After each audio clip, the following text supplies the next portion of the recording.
This is breaking news. President Trump just told Hamas if Hamas continues to kill people in Gaza, which was not the deal, we will have no choice but to go in and kill them. Thank you for your attention on this matter. Ladies and gentlemen, this is exactly what happened when you free Palestine.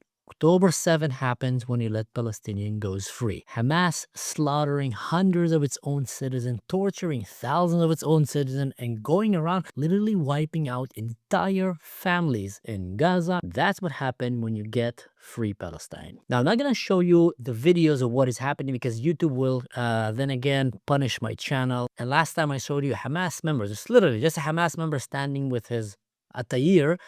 My video was removed, and since then I'm not allowed to go live anymore on YouTube. So I'm not going to show you any of the images, but just trust me when I'm telling you, it's horrific, it's gory.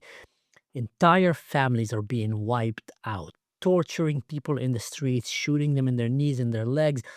Execution, just rounding up civilians, innocent citizens on the street and just executing them one by one. No real trial, no real accusation, just going around on a killing rampage. Basically, October 7 only on their own people this time. But the world remains silent. Where is Greta? Where is Candace Owens, Dave Smith, Tucker Carlson, Carlson, and all these guys? Everybody is quiet. But oh boy, what does that mean? Let's think about this together. If Hamas continues to kill people in Gaza, which was not the deal, we will have no choice but to go and kill them. Thank you for attention on this matter. Let's break this down. Will Hamas listen? No. Undoubtedly not. If they would listen for a day or two, and they will continue, because Hamas is a very evil, deceiving terrorist organization. So will the war on Hamas resume? Most likely it would. That's my opinion. I mean, I was trying to not to bust everybody's bubbles when they were going all celebrating peace in our time, everlasting peace, and etc. And, we wanted to enjoy the return of the hostages. So I was trying to keep my ideas, my thoughts, just let's keep them right now on the side. But honestly, there is no way out if people ever want to have everlasting peace in the Middle East. Well, there's a lot of things that need to be done, but first of them is to get rid of Hamas and all the radical Muslim Brotherhood movements and terrorist organizations. That is step one. Later on, you can start tackling all the other issues that you have with Islam wanting to conquer the world and with the whole concept of taqiyya. And the whole concept is that they don't kill you when they can because you're stronger, but if they could, they would. That is a different issue right now that we're talking about. And we're talking about moderate Islam right now. But let's focus on radical Islam. If you ever want to have a chance for the Palestinians, for the Gazans to ever have a chance for a better future for their children, everybody keeps talking about how much they care about the children, the children. Well, if you care about the children, then you need to get rid of Hamas. Completely, like obliterate them. There's no other way around. Not disarm, not give us their weapons. It just doesn't work. It's like coming to the cartels in Mexico and telling them after you almost defeated them, you come to the finish line and then you just stop before you say, okay, I'm not going to defeat you. I'm not going to crush you. Promise me you don't sell drugs anymore and you're going to be good people and you're going to be fair.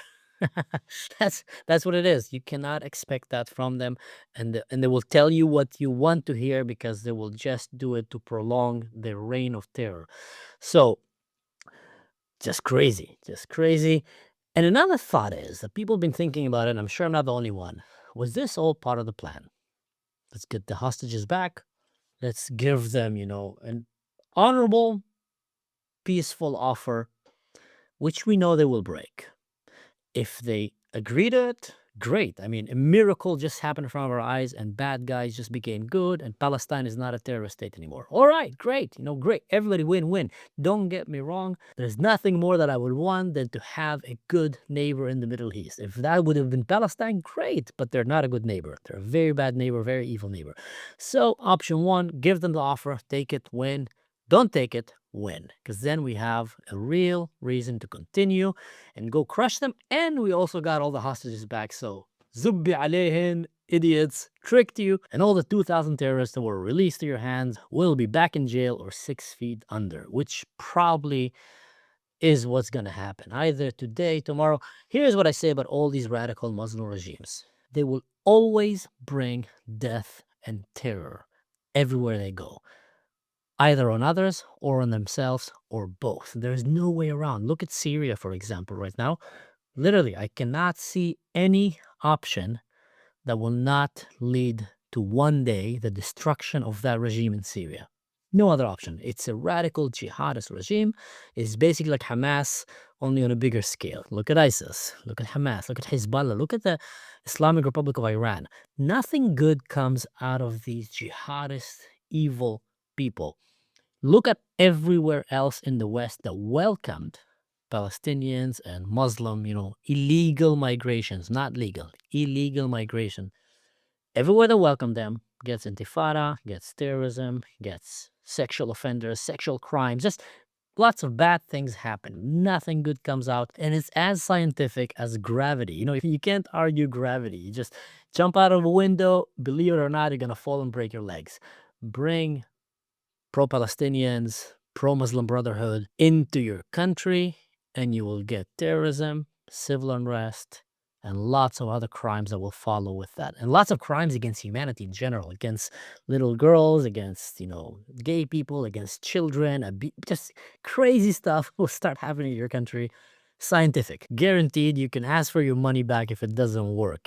But I'm serious about this, so will Hamas stop killing its own people? Will I tell you what's actually option 3?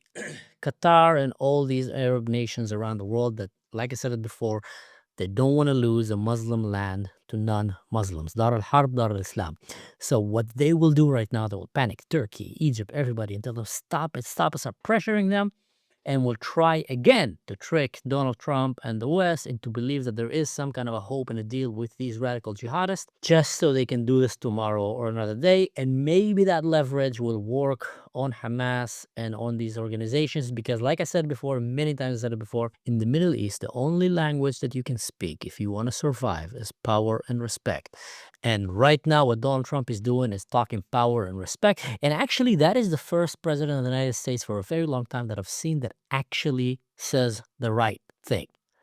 Stop killing innocent people or we'll come and kill you. All the others, Biden, Kamala, Obama, all these guys were always kind of sleazing around, making excuses on the behalf of Muslim Brotherhood. And look where we got today. So either way, guys, I'll keep you posted. Stay safe. Don't do anything stupid. And in general, seriously, stop it with this Free Palestine. This, what Free Palestine means. Death to innocent people, no human rights for minorities, and basically for anyone that is not Hamas or Muslim Brotherhood, and even among them, only for their leaders and all the rest are just oppressed or just blind or just straightforward stupid. So either way, guys, stay safe. See you next time. Oh, and don't forget, do the like, share, subscribe. Go check on Patreon. Great deals. See you next time.